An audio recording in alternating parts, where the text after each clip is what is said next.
Ma'am, may dadanan po ba tayo? Depende kung magpapakita.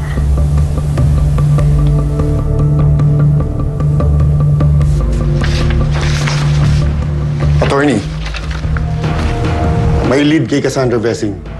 Nasa manifesto siya ng flight papuntang Los Angeles. Block the Centennial Road.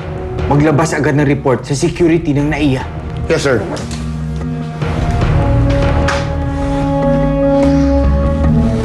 Dave, pasensya na pero iiwan na kita. Han, masakit man sa loob ko. Kailangan magulat? Umalis si Daddy. Ha?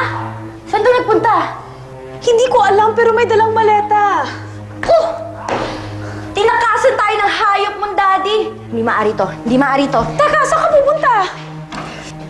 Kahit saan! Huwag lang dito. Paano kung papunta na dito yung mga pulis? Tayo na yung uhulihin. Miss ka po na yan, daddy mo eh. Umiss ka po na yan eh. Umiss ka po na yan. Paano ako?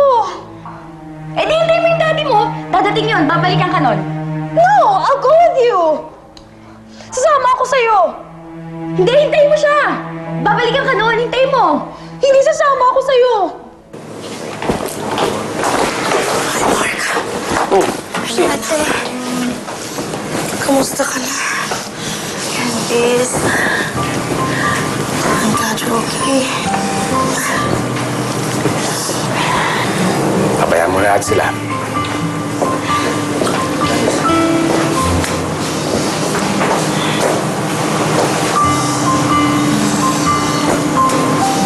I know you need to talk.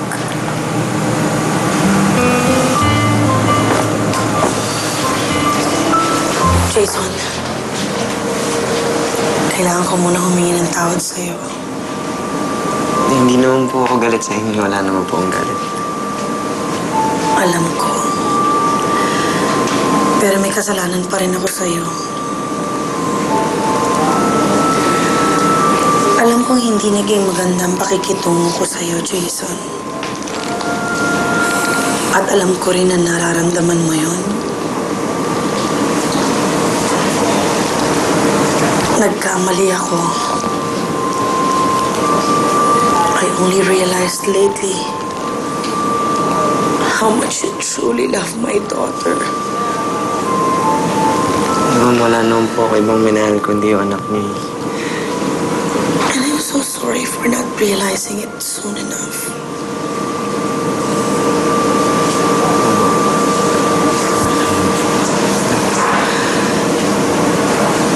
You have my blessings kung tatanggapin mong apology ko. I'm sorry. Okay na po. Okay na po.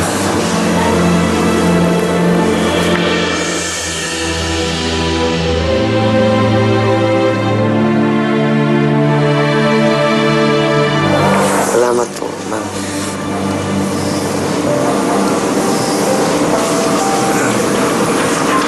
Baka kailangan niyo na po muna mag-usap mag-ina. Salamat po ulit. Thank you. Salamat din. Ano po?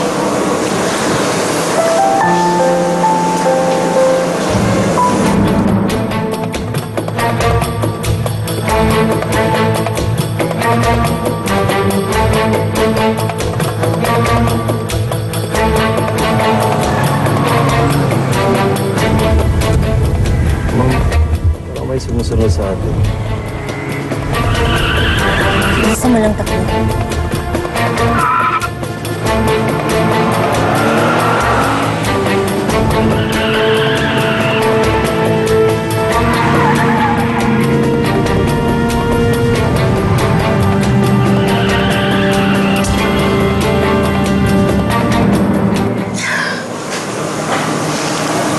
Andrea.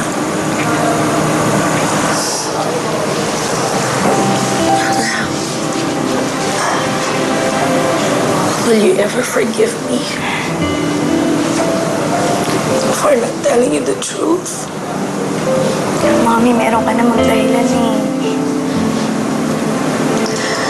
isang pangako. Isang pangako na nadadalhin ko sana hanggang kamatayan para kay Antonio.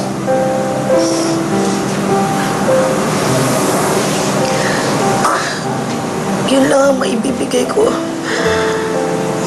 Yun lang ang maibibigay ko kay Antonio bilang pasasalamat.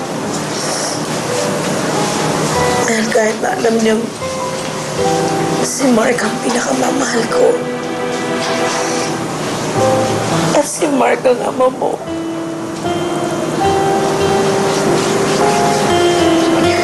Minahal niya pa rin ako, anak.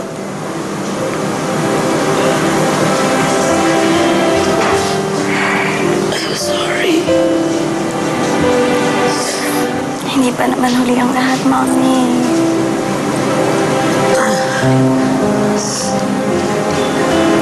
Muntik na. Kaya pala, pinabalik ako ni Daddy. Was he happy? He's happy.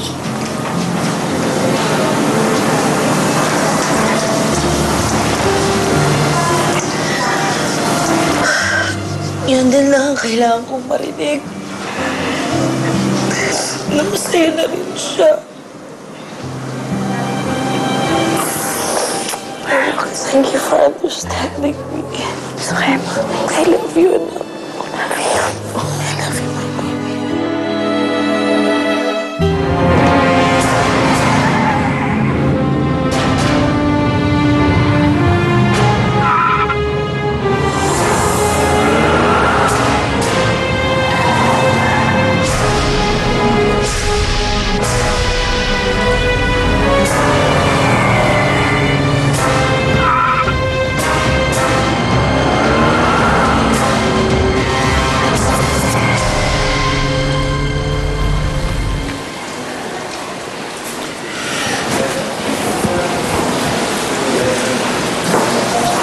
Jason, hinihintay ka na ni Andrea sa loob. Sige po. Thank you po. Thank you. Sige. Pabayaan na muna natin silang dalawa. Umpo tayo, Christine. Actually, ikaw ang gusto kong makausap.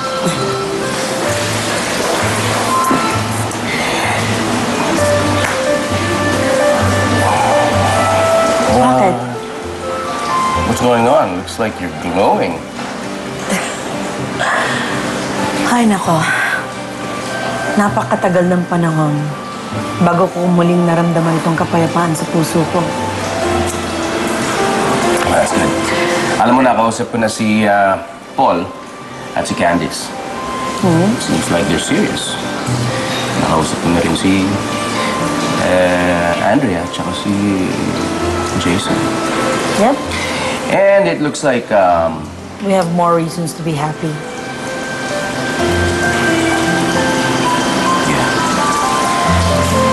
Pero teka muna, paano naman si Mark at si Christine?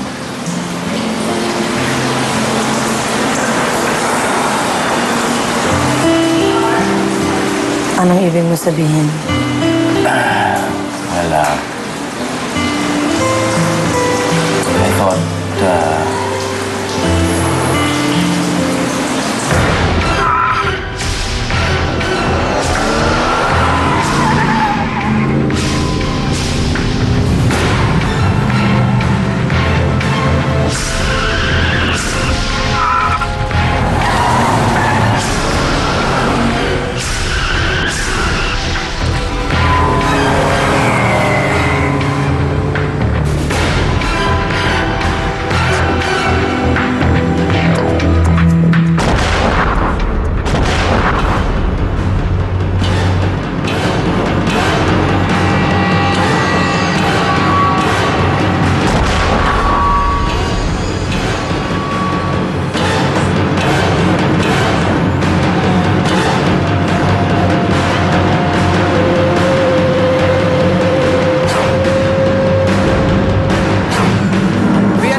Ano pong makisabi nila doon? Mahal na mahal It will be identified.